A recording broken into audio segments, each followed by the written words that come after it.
Yang menjadi sorotan saudara, polisi melakukan sterilisasi dan olah tempat kejadian perkara di lokasi ledakan yang menewaskan seorang penghuni rumah di Bulukumba, Sulawesi Selatan.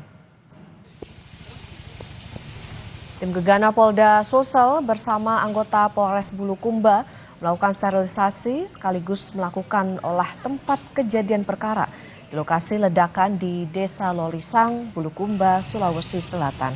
Polisi memasang garis polisi dan memastikan tidak ada lagi sisa-sisa bahan peledak yang memicu ledakan susulan di lokasi. Dari hasil olah TKP sementara, diduga ledakan berasal dari ledakan bahan peledak yang biasa digunakan untuk bahan baku bom ikan. Namun, polisi belum bisa menjelaskan lebih dalam karena masih menunggu semua hasil olah TKP.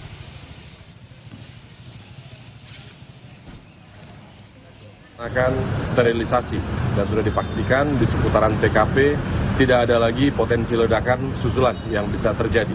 Kami juga masih melaksanakan koordinasi dengan Bitlab 4 Polda Sulawesi Selatan untuk menentukan jenis kimia unsur yang digunakan untuk merakit bom tersebut.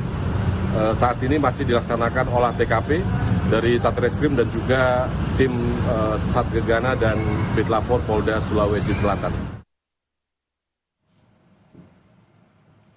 Sebelumnya, sebuah ledakan terjadi di salah satu rumah warga di Desa Lolisang, Bulukumba, Sulawesi Selatan pada Selasa malam. Akibat ledakan tersebut, bagian dapur rumah rusak parah, serta dinding rumah retak.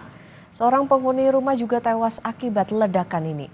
Diduga ledakan terjadi akibat bom ikan yang biasa digunakan korban untuk menangkap ikan.